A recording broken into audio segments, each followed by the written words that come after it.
Bismillahirrahmanirrahim.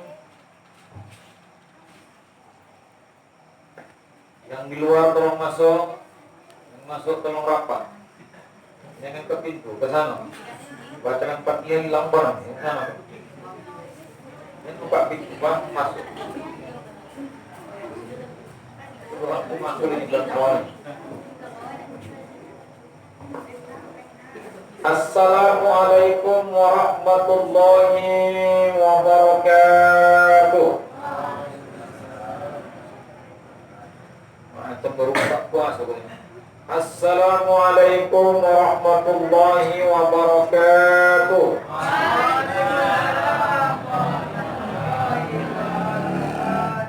Bismillah walhamdulillah, alladzi la haula wa la quwwata illa billah. Asyhadu an la ilaha illallah wahdahu la syarika lah wa asyhadu anna Muhammadan abduhu wa rasuluh. Allahumma shalli wa sallim wa barik ala sayyidina Muhammad wa ala alihi wa sahbihi ajma'in. Amma ba'du, kembali mari kita bersyukur kepada Allah Subhanahu wa taala. Begitu banyak telah memberikan pinjaman nikmatnya kepada kita. Semoga dengan bersyukur Allah memberikan nikmatnya pada kita dalam bentuk-bentuk yang lain. Salawat dan salam pada Rasulullah. Semoga dengan berselawat Rasulullah memberikan syafaatnya kepada kita semua. Amin ya rabbal alamin. Terhormat pengurus DKM Mushola Madrasatul Ulum serta dengan pengurus-pengurus, remaja-remaja sekalian, dan hadirin sekalian dirahmati Allah Subhanahu wa taala, terkhusus sahabat saya Ustaz Abdul Jalil dari Mufti SPDI, yang dikenal dengan Ustaz Akad. Pada kesempatan malam hari ini mengawali daripada kegiatan lanjutan pengajian kita pada waktu-waktu yang lalu. Kemarin kita bertemu pada malam 27 Ramadan. Kemudian kita sampai sekarang sudah pada malam 14 Syawal. Ya, tunggu-tunggu remaja ngumpul tadi datang ke rumah. Akhirnya aku juga yang datang ke sini. Padahal kuihku masih banyak. Roti Malaysia pun masih banyak, sirup pun masih banyak. Mulai dari merek sarang tawon, sarang songo, sarang parangkok aja rumah. Ya, kita lanjut mengaji pada kesempatan malam hari ini begitu berbeda karena ada permintaan kita langsung praktek fardu kifayah pada malam hari ini. Ya. Tema fardu kifayah ini adalah satu hal yang sangat signifikan di tengah masyarakat. Karena mengurusi jenazah itu adalah persoalan tanggung jawab kita sebagai umat Islam. Kalau seseorang meninggal dunia, perlu kita ketahui bahwa tidak ada orang di dunia ini yang tak mati. Semua manusia pasti mati. Kullu nafsin za'iqatul maut. Setiap yang bernyawa mati. Karena orang hidup pasti pasangannya mati. Kalau ada orang hidup tak mati-mati, jawab juga dia tua. Orang hidup mati biasa. Ada orang hidup tidak mati-mati, itu jadi luar biasa. Maka setiap yang mati manusia itu berbeda dengan kalau kita melihat makhluk-makhluk Allah yang lain yang mati. Ya, kalau ayam mati lain hal ceritanya, tak ada fardu kifayah sama orang pun. Tumbuh-tumbuhan mati, pokok pisang mati, pokok kelapa mati, tak ada fardu kifayah. Kita ini manusia. Kenapa ada fardu kifayah? Itulah tandanya kita ini dimuliakan Allah. Matinya saja kita dimuliakan. Apalagi hidup. Itu maksudnya. Makanya kita ini hidup ini di dunia ini saling memuliakan. Hidup kita di dunia ini dimuliakan. Mati saja pun tidak bangkit pun tetap dimuliakan. Ya, itu makanya ada proses dan tahapan-tahapannya. Langsung saja, fardu kifayah ketika orang mati yang pertama itu adalah memandikan. Memandikan. Yang kedua, mengkafani. Yang ketiga, mensolatkan. Yang keempat, baru menguburkan. Malam hari ini, kalau memang mungkin kita praktek semuanya malam hari.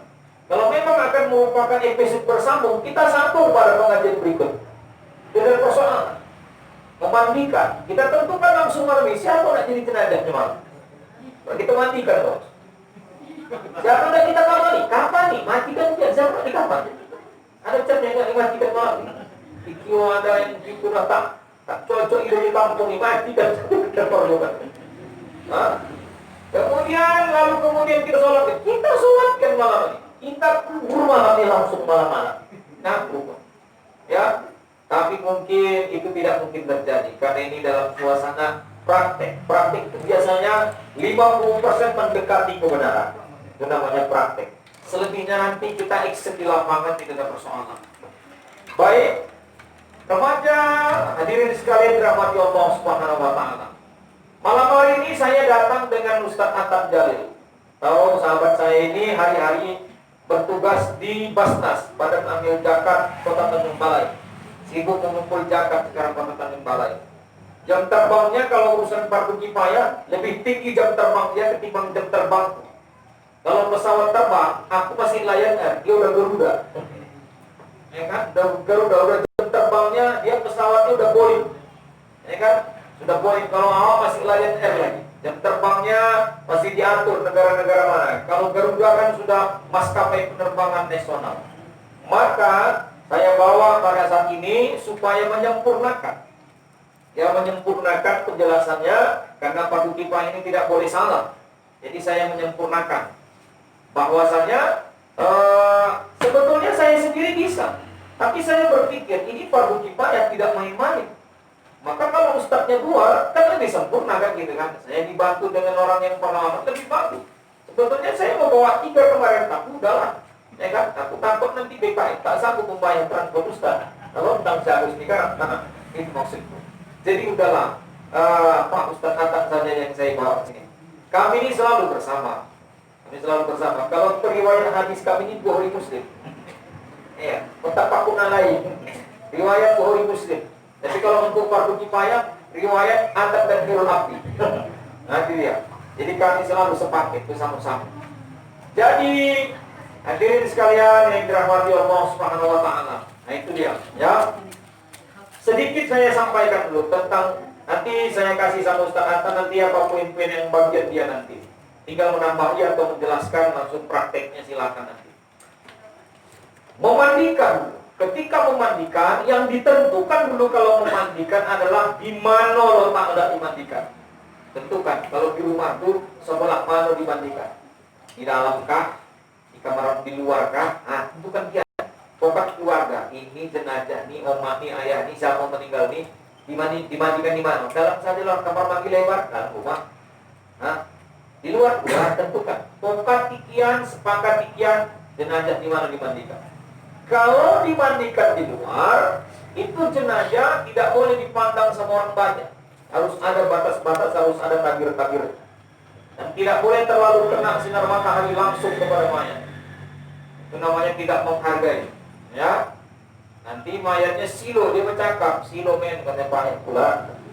Nah, kemudian yang kedua, persiapkan tempatnya. Kemudian berikutnya tentukan yang ketiga adalah siapa yang ikut memandikan di dalam.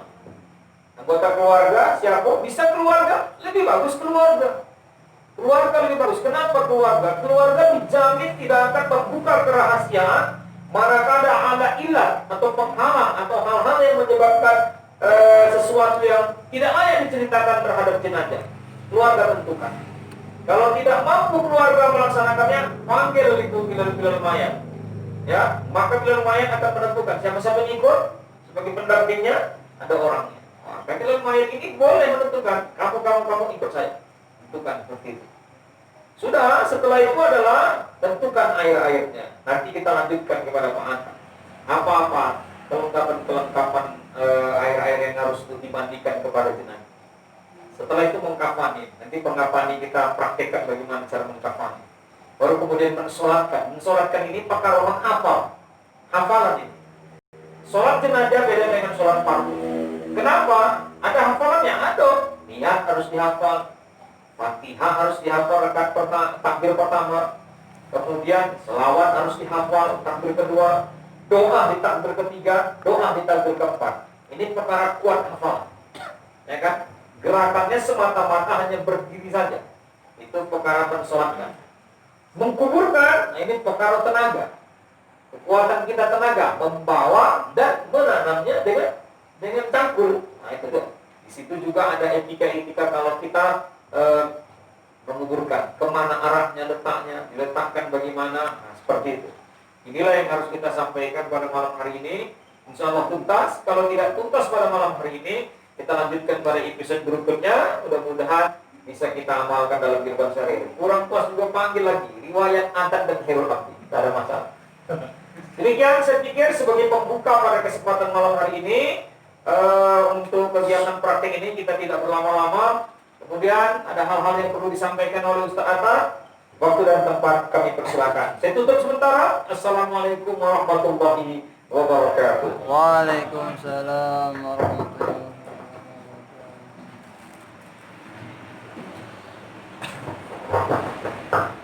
Bismillahirrahmanirrahim. Assalamualaikum warahmatullahi wabarakatuh. Waalaikumsalam warahmatullahi. Alhamdulillah. Alhamdulillahi rabbil alamin. Wassalatu wassalamu ala asyrafil anbiya'i wal mursalin sayyidina wa maulana Muhammadin wa ala alihi wa ashabihi ajma'in. Pertama-tama mari kita mengucapkan puji betapa syukur kita kepada Allah Subhanahu wa taala. Salawat dan salam kepada baginda Rasulullah sallallahu alaihi wasallam. Yang kami hormati teristimewa sahabat saya Al-Ustaz Khairul Abdi, dan juga hormat kami kepada seluruh badan pemakmuran dan badan pengadilan nasional Madrasatul Ulum. Pertama-tama mari kita mengucapkan puji beserta syukur kita kepada Allah Subhanahu wa taala. Salawat dan salam pada baginda Rasulullah sallallahu alaihi wasallam. Bapak-bapak, adik kami, saudara-saudari, para jemaah pengajian yang dirahmati oleh Allah Subhanahu wa taala. Tadi telah disampaikan oleh Al-Ustaz, saya hanya mempraktekkan. Kalau teori sudah disampaikan Ustaz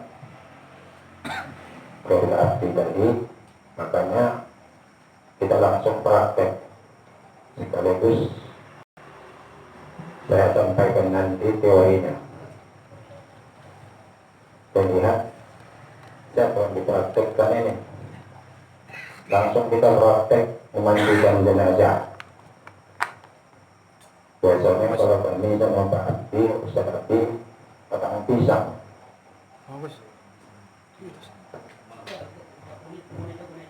Bisa, boneka bisa air nih.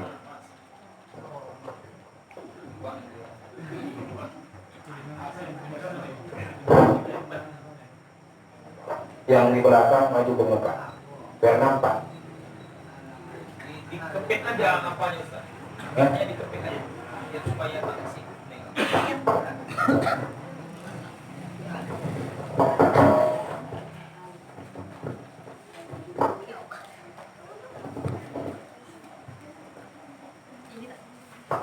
Jadi bapak-bapak, saudara-saudara, seluruh jamaah,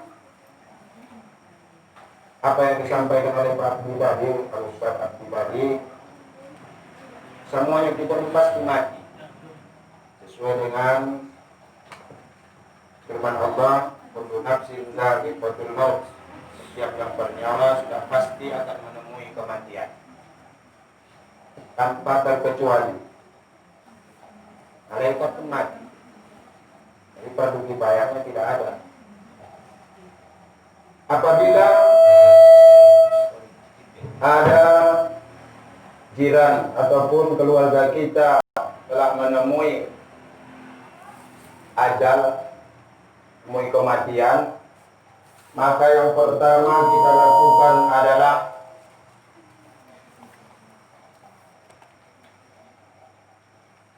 menutupkan mata.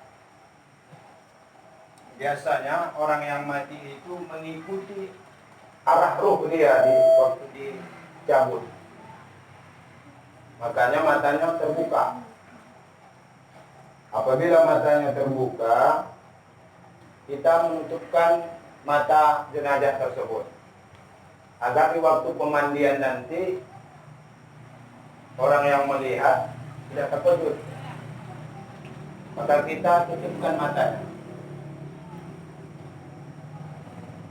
dengan biasanya kalau saya membaca ayat Bismillahirrahmanirrahim la yadurru ma'asmi syai'un fil ardi wala fis samai wa huwas samiul alim.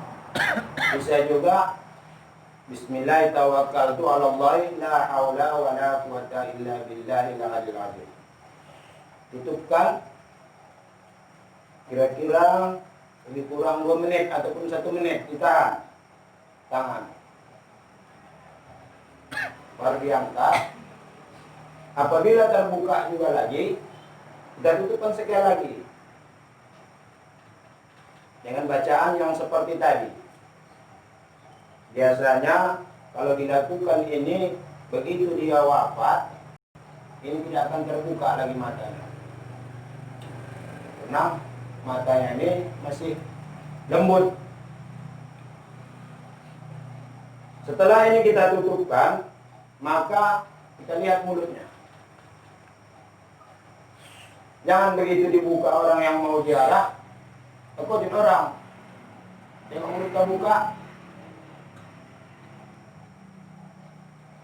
Begitu juga, ditekan dari sini, dari bawah dagu, kan? Bisa dibaca dengan Bismillahirrahmanirrahim, bisa Bismillahirrahmanirrahim. Tekan begini. Sesudah itu, apabila terbuka juga mulutnya ini, biasa diganjal. Jangan diikat.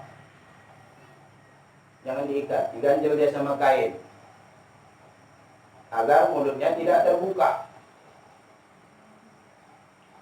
Setelah itu baru kita senamkan agar nanti waktu kita memandikan jenazah ini tidak kaku. Kalau dia kita lipatkan begini, waktu kita memandikan jenazah ini tidak bisa dibuka. Karena dia tidak kita senamkan. Maka kita senamkan. Cara menyenamkannya cukup 3 kali. Bismillahirrahmanirrahim. Ataupun Bismillah tawakkaltu 'ala Allah la hawla wa la quwwata. Dari ujung jari sampai kemari 3 kali. Sudah. Begitu juga yang sebelah lagi. Baru kita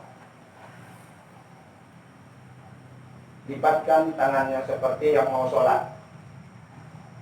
Sesudah itu baru kakinya kita senamkan.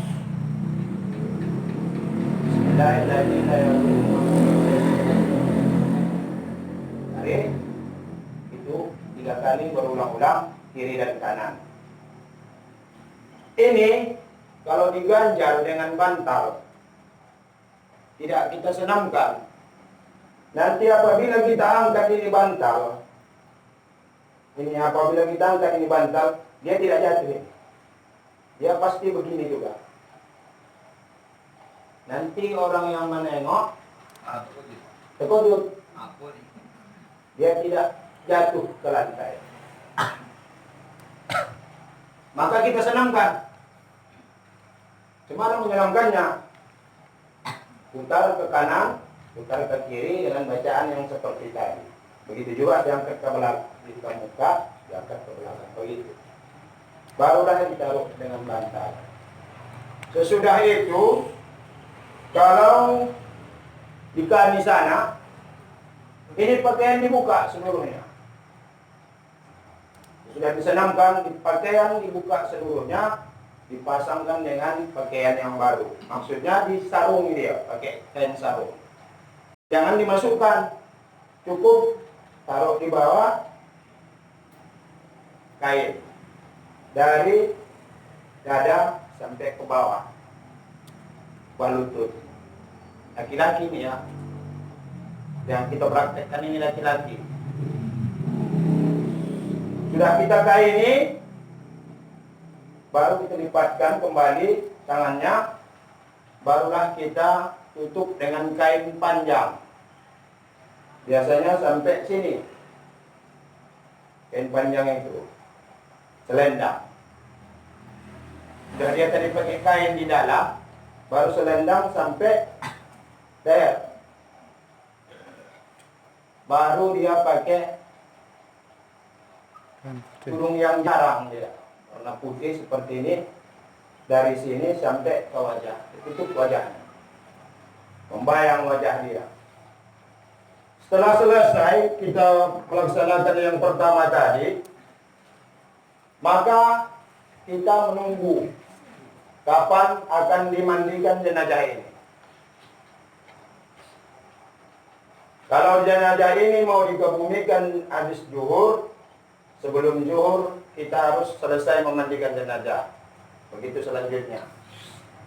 Maka kita persiapkanlah apa yang dibilangkan Pak Abdi tadi, tempat pemandian jenazah.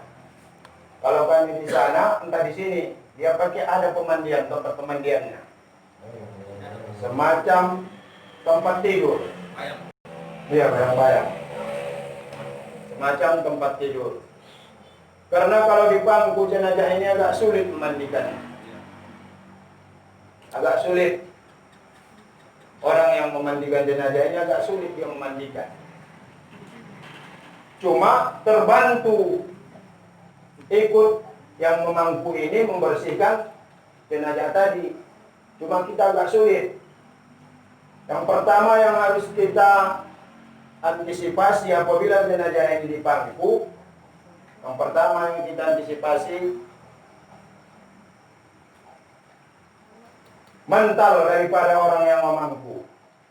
Pernah saya alami memandikan jenazah, dia pas memangku di kepala. Begitu saya siram dengan air, mulutnya terbuka, matanya terbuka. Lari dia melompat dia. Takut daripada anak yang mandikannya. Makanya banyak apanya, resiko. Ini tergantung kepada jiwa kita. Ataupun kalau keberanian kita kurang, jangan memangku. Karena bukanlah karena nanti bilang orang nanti rahasia ilahi. Sebenarnya tak boleh kita ucapkan rahasia ilahi. Tak boleh itu. Banyak kejadian-kejadian waktu kita memandikan jenazah yang tidak perlu kita bicarakan sama orang lain. Oleh karena itu saya berpendapat jenazah jangan dipangku. Maka dipersiapkanlah semacam tempat tidur. Semacam tempat tidur. Setelah selesai dipersiapkan tempat pemandian jenazah tadi, maka jenazah diangkat ke tempat pemandian dengan persiapan-persiapan air bersih sudah siap, air 5. Kalau di hadis itu air bidara katanya. Kalau di kita ini tidak ada bidara,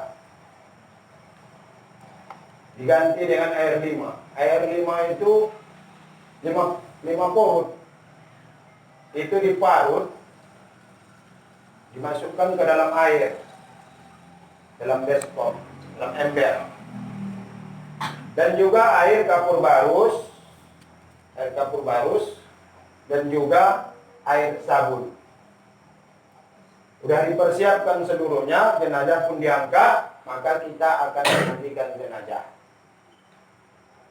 Maka kita tanyakan kepada ahli musibah, anak, suami, istri, dan juga keluarga-keluarga lain, ada yang berhajat, ada yang berkeinginan untuk pertama kali menyiramkan air itu ke jenazah ini, ya kita persilakan, jangan kita larang.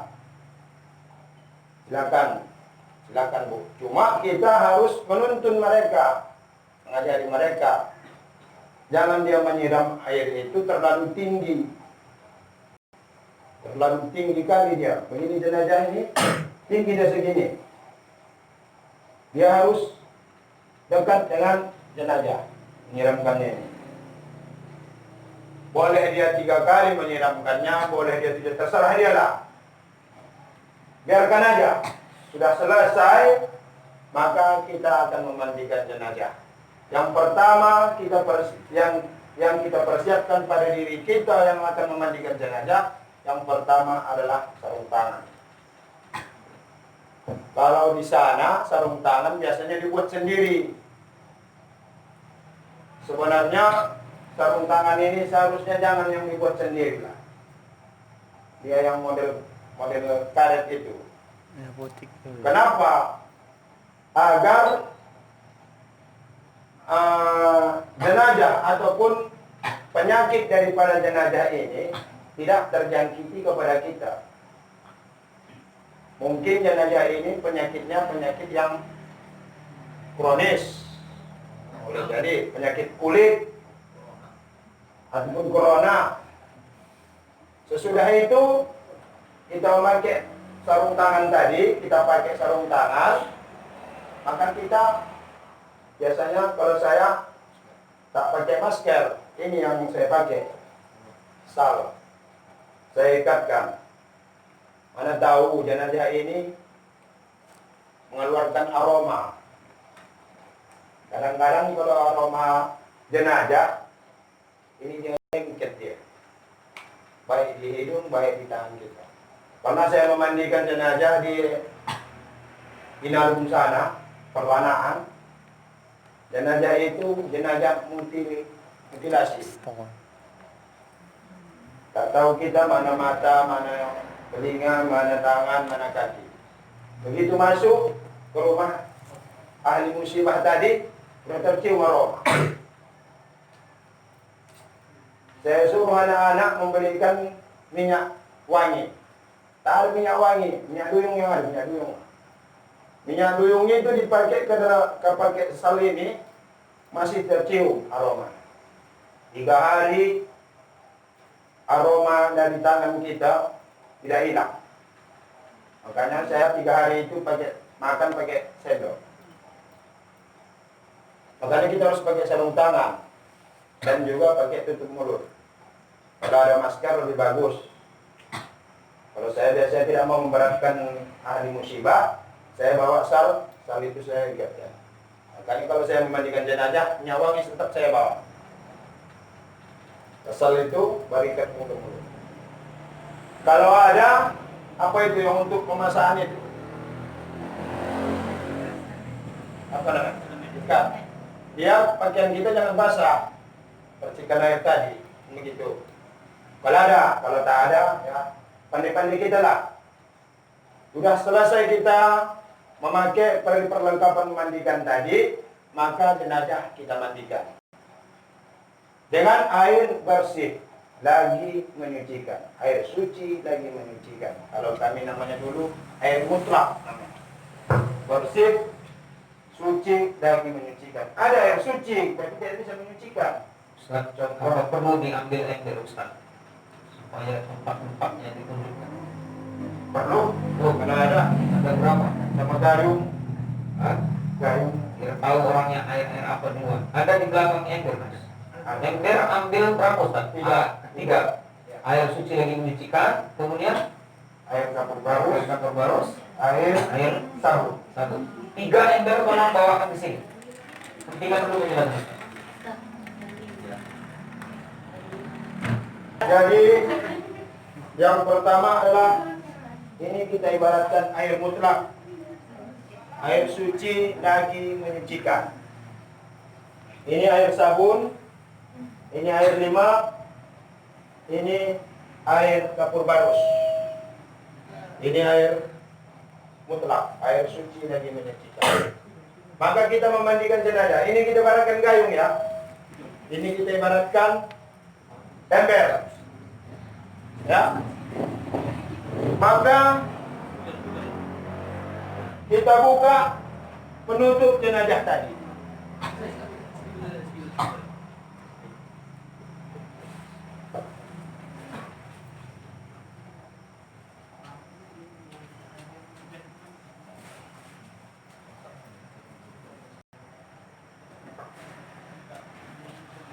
Kita buka penutup mayat tadi, jenazah tadi seluruhnya. maka kita ganti dengan, kalau kami di sana namanya tapisan mandi, kain basahan. Kita ganti, biasanya itu sudah dipersiapkan kain putih dia. Kalau saya tidak pakai kain putih, kalau saya sering pakai selendang, Bu. Kenapa saya memakai kain selendang? Kalau ini kain putih kita pakai untuk memandikan jenazah. Kalau kita pakai ini, kita siram, lantas membayang semua. Kain putih sekarang tipis, jelas semuanya. Oleh karena itu saya tidak pakai ini. Saya minta selendang. Ini kita ibaratkan selendang. Setelah pakaian ini tadi dibuka, dan jenazah ini dibuka, kita ganti dengan selendang ataupun kain basahan. Maka kita buka dari sebelah kaki sampai di bawah lutut. Kita buka dari sebelah kepala sampai dada. Beginilah dia. Kita ambillah gayung, kita ambil air suci lagi menyucikan ataupun air mutlak. Maka kita siramlah jenazah ini dengan niat memandikan jenazah. Nawaitu ghusla lihadzal maiti fardu kifayah lillahi ta'ala. Sengaja aku memandikan jenazah ini fardu kifayah karena Allah Ta'ala. Kita siram sebelah kanan dengan air bersih, suci lagi menyucikan. Sebelah kanan badan. Sebelah kanan 3 kali boleh, 5 kali boleh, 7 kali dan seterusnya. Baru kita siram sebelah kiri. Kita siram sebelah kiri, boleh 1 kali, 3 kali. Yang penting dia ganjil. Itu masih air mutlak. Air mutlak. Itu yang siram ke kanan itu dan ke kiri masih menggunakan air yang ini. Iya. Ya, belum digunakan yang itu. Belum. Belum. Dah. Lanjut, Ustaz. Baru di tengah. Dari kepala sampai ke kaki. Sudah, barulah kita ambil air sabun. Mana sabun putih? Air sabun.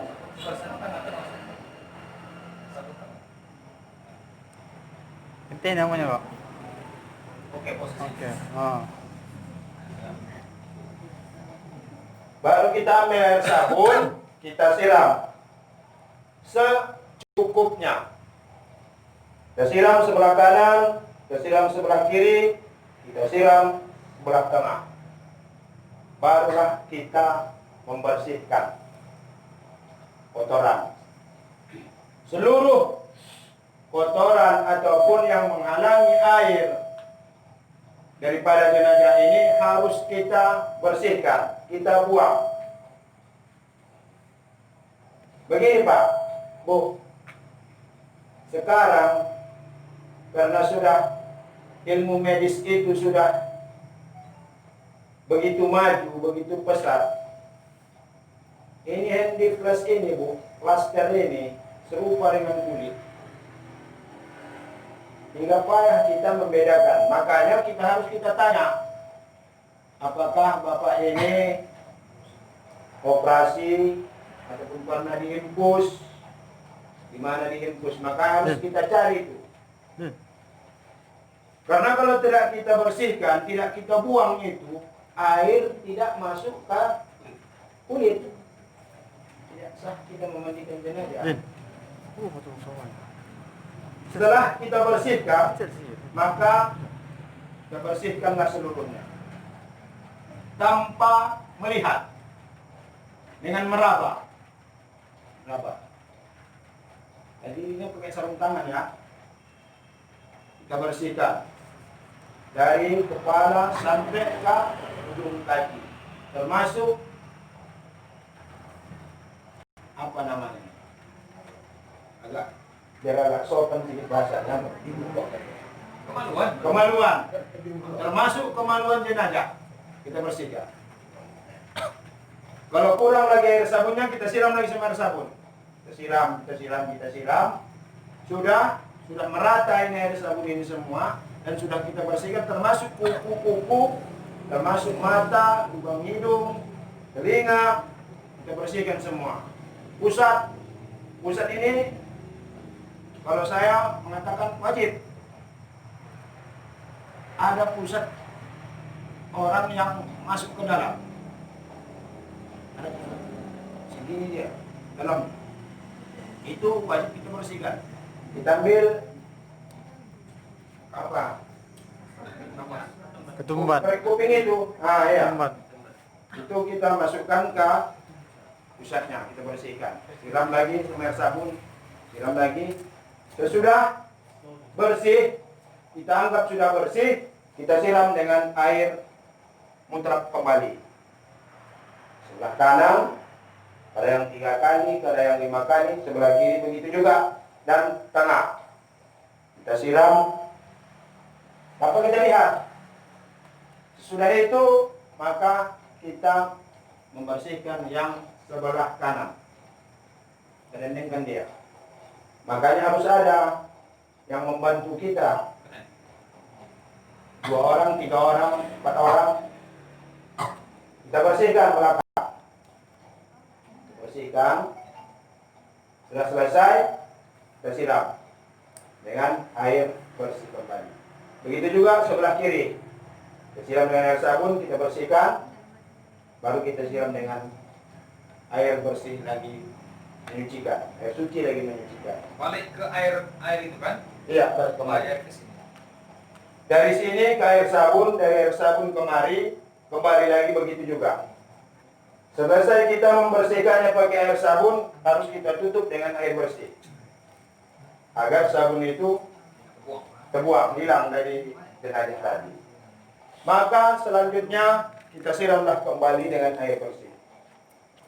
Sesudah itu, kita ambillah air 5. Air jeruk. Bagus. Air jeruk. Kita ambil air jeruk, kita siram sebelah kanan. Kita siram dengan sebelah kanan 3 kali. 3 kali belah kiri, 3 kali tengah-tengah. Tunggu sesaat agar air jeruk itu masuk ke lubang pori-pori daripada jenazah, agar baunya hilang. Kan intinya kan kita menghilangkan bau, agar baunya hilang. Sesudah sejenak 2 menit atau 3 menit, kita siram kembali dengan air bersih lagi menyucikan, air suci lagi menyucikan. 3 kali, boleh 5 kali, sebelah kanan, kiri, dan tengah. Selesai, barulah terakhir kali dengan air kapur barus. Begitu juga, kita siram sebelah kanan, kiri, tengah.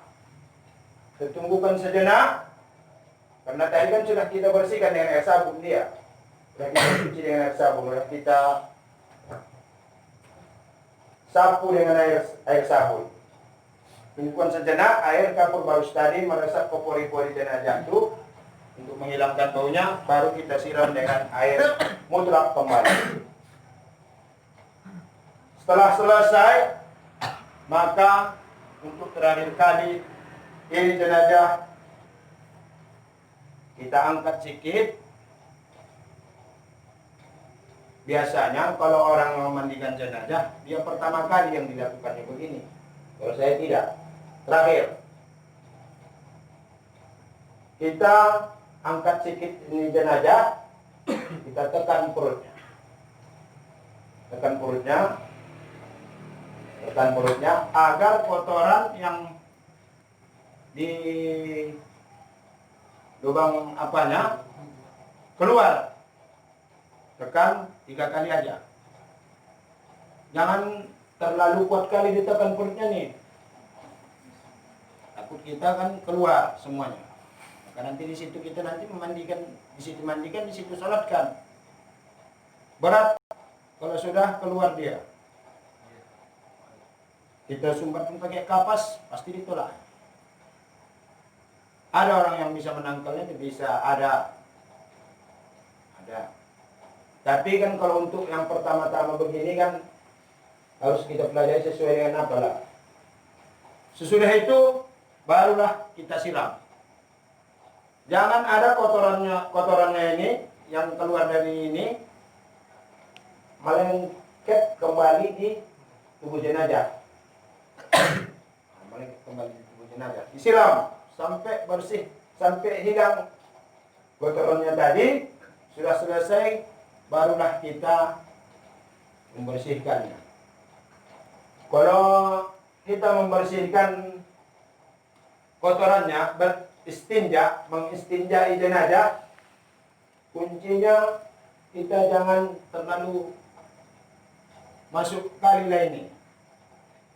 Kalau kita masukkan kali dia ke lubang buburnya tadi, kita tarik, kita taruh keluar. Cukup hanya begini. Rumpun pun begini dia kalau beristinja lah. Ini dia, Pak. Buka sikit kakinya. Kita bersihkan ini lubang apa ini? Lubang apa? Dubur. Bersihkan, siram, bersihkan.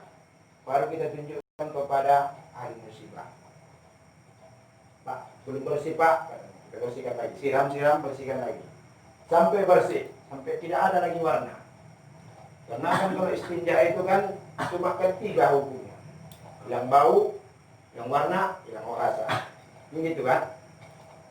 Jangan pula dirasa. Kalau bapak turun dalam rasa ketawamu kan pula dicium. Seakan-akan seolah-olah. Apa adalah kita? Berhusnuzon. Bersangka aja. Bahasanya sudah bersih. Sudah bersih, kita siram. Kita ambil lagi kembali ini air bersih. Kita siram. Siram dengan secukupnya. Siram. Sudah bersih. Di sana ada yang namanya air 9. Itu terakhir kali dipakai air 9. Biasanya kalau air 9 itu masing-masing daerah. Mungkin di sini yang taharan dan tidak. Dia tidak tahu. Bagaimana membuat air 9? Air 9 itu cuma 9 kali siraman dia. Dengan air bersih ataupun air suci lagi menyucikan. Air mutlak. Kita ambil gayung. Coba. Satu gayung. 3 dia kan. Ambil air bersih. Ambil air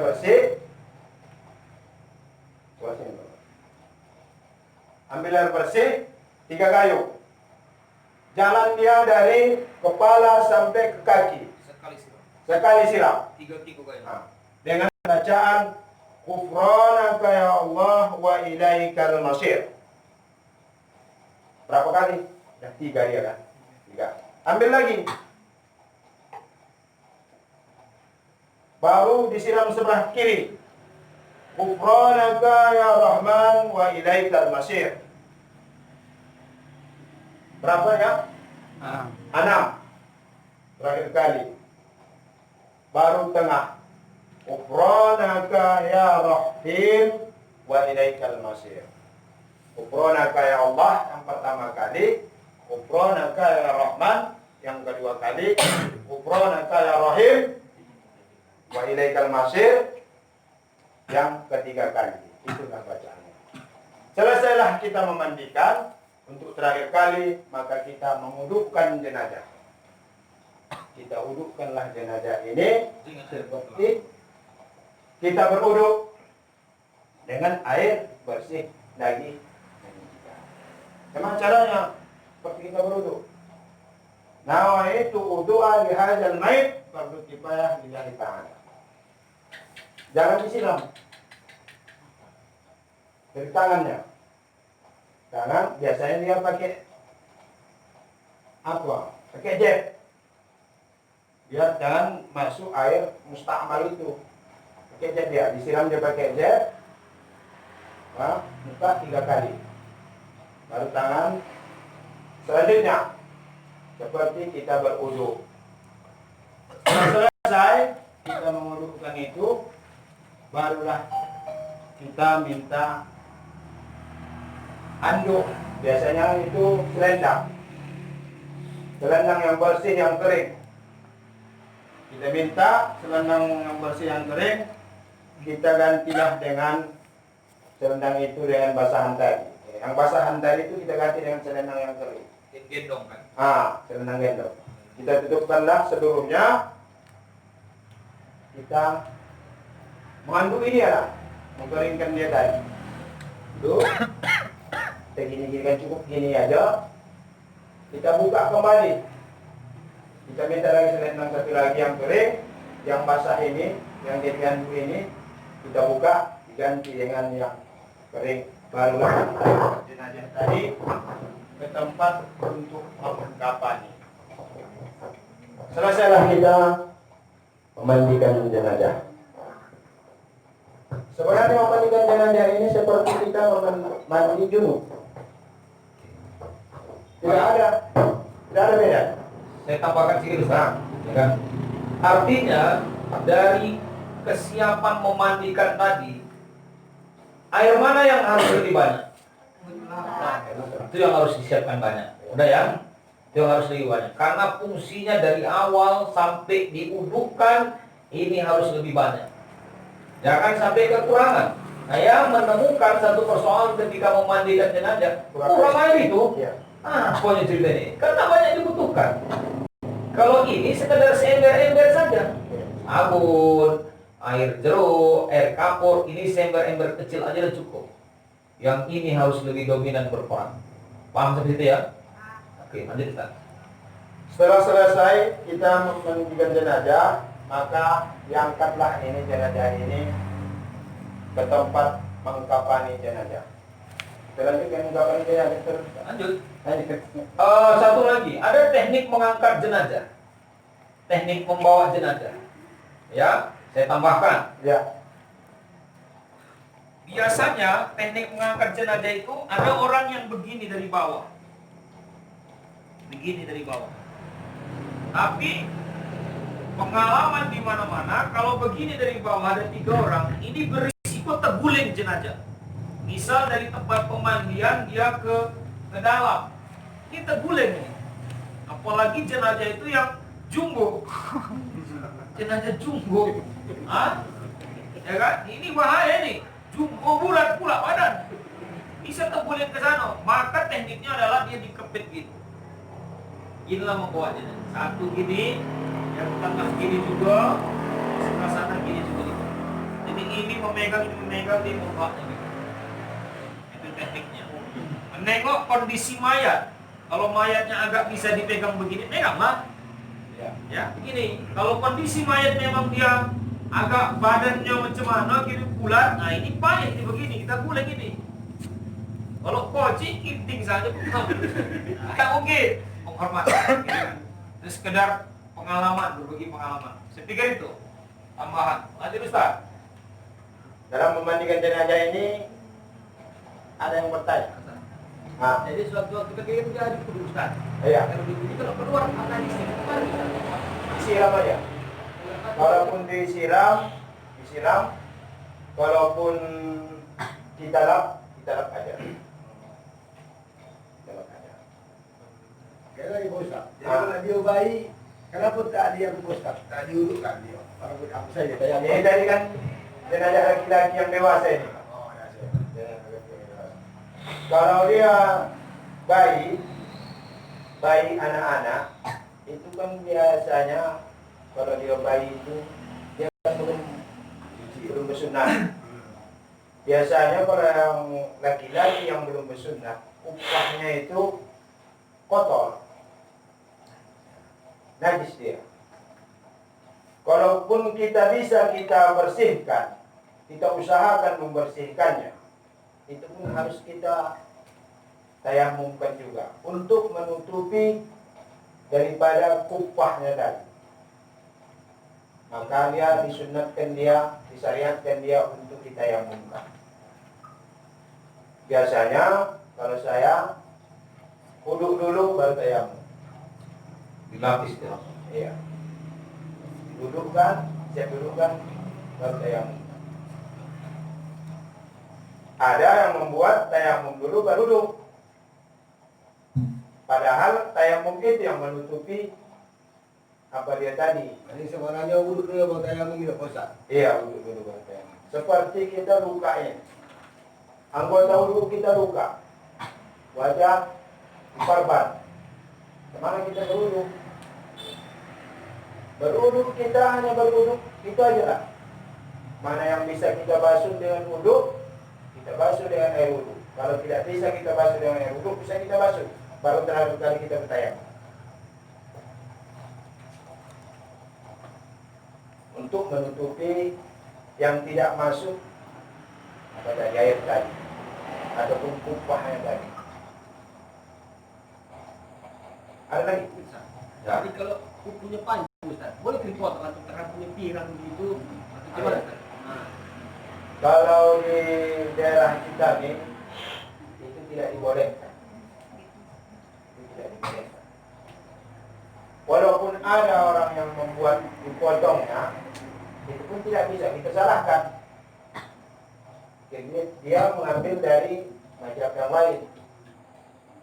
Kalau Imam Syafi'i NU itu tidak dibolehkan. Seperti bayi yang baru lahir meninggal dunia, kan begitu. Itu kan belum dipotong hari-harinya. Ada yang membolehkan potong hari-hari, ada yang tidak membolehkan. Makanya bayi yang baru lahir itu 4 ketentuan hukum sama dia. Bayi yang baru lahir itu 4 ketentuan hukum sama dia, ketentuan hukum fardu kifayah sama dia. Ada yang boleh dipotong, ada yang tidak boleh dipotong. Apabila dia dipotong, sudah dipotong, maka laksanakan fardu kifayah. Apabila dia tidak dipotong, maka jangan dimandikan. Kapani, tanamkan. Yang sholatkan. Bagaimana mensolatkan yang ikut najis? Hari-harinya itu kan ikut itu. Apa namanya? Kalau tambu. Kalau tidak terpisah dengan tambu, mana? Tapi kalau sudah terpisah dengan tambu, keadaan hidup dia dilahirkan, maka dilaksanakanlah fardu kifayah yang keempat. Jadi kalau Ustaz nanti kalau mati melanggar Ustaz banyak dakwah wajib dimandikan. Kalau bisa dimandikan, kita mandikan. Kalau tak bisa dimandikan, baratnya ada halangan untuk memandikan dia, kita tayamumkan aja. Tayamumkan. Tapi biasanya kalau orang yang melanggar bisa dimandikan. Dengan cara apa? Pakai selang deh. Cukup dengan selang. Siram dengan air sabun banyak-banyak, baru siram dengan air mutlak, selang. Udah, baru masuk air lima. Begitu juga siram dengan pakai selang. Apabila darahnya keluar juga, panggil orang, sholatkan di situ, dan air jangan berhenti. Tetap dia disiram. Siram, sudah selesai dia disolatkan, barulah kita kafani, langsung berangkat. Karena mudarat. Enggak. Maka jangan heran ada kejadian sedang mandi di kamar di tempat pemandian, orang sudah mensolatkan dia. Mayatnya tidak mesti hadir di depan. Iya. Ya. Niatnya gimana? Ya tetap biasa karena mayatnya di kamar mandi dalam keadaan mudarat. Di kamar mandi itulah dikafani langsung. Itu siap langsung berangkat karena mudarat, kondisi dalam keadaan berdarah tidak berhenti-henti. Nah, begitu dia. Itu boleh dilakukan seperti itu. Mandi ini kan bagian dari rukun jenazah. Jadi ini macam-macam air nih, bagian dari rukun mandi atau tidak? Misalnya entah kurang salah satu jenis air. Apakah Tidak pakai itu pun tak apa-apa. Sunnah. Sunnah. Ini sabun ini dan air lima ini dan air Kafur barus ini intinya tujuannya untuk menghilangkan bau. Iya, itu menghilangkan najis yang ada di jenazah tadi. Seperti kita mandi junub. Pernah kau mandi junub? Biasanya kalau orang yang sudah balik pasti mandi junub. Tidak pernah bermimpi. Begitu. Mandi junub. Sengaja aku mandi junub karena Allah Ta'ala. Bum, ke sungai. Sah. Bangkit. Pakai anduk pulang. Sah. Tapi kan kurang afdal ya. Malah sampo penting. Sampo lagi. Itu maksudnya. Terus gigi. Memandikan jenazah dan mandi junub itu harus rata ke seluruh tubuh. Tidak ada yang menghalangi. Contoh, sholat. Kita sholat zuhur. Cerita. Waktu zuhur masih ada. Nampaklah di sini ada sisi ikan. Sisi ikan. Waktu zuhur masih ada. Sholat kita kembali. Buang itu. Sholat kembali zuhur. Kenapa sholat kembali zuhur? Karena wudhu kita tidak sah. Tapi kalau ada lagi waktu zuhur tuh, kalau tidak ada, sudah sah. Intinya Sunnah dia mengulangi balik. Kalau waktu cuma memungkinkan. Iya. Kalau waktunya sudah emergency, injury time. Iya. Itu Kalau ada waktunya saat video malas, gimana boleh? Makanya. Tinggal ya. Kita sholat, kan ada orang yang sadar dia, tapi malas dia. itulah amal ibadah yang dibenci Rasulullah. Aku sangat benci kepada orang yang belum sampai waktunya lelah, dia sudah istirahat. Nah, itu yang namanya malas. Jadi Ustaz itu dengan niat yang sama itu Ustaz. Macam mana? Bulunya? Ini yang maksudnya niat sholat tadi niat yang sama juga. Sama lah. Tidak perlu ada taat gitu ya. Artinya sholat pertama tak sah lagi. Karena tahu di tengah kita sadarnya aku waktu masih ada.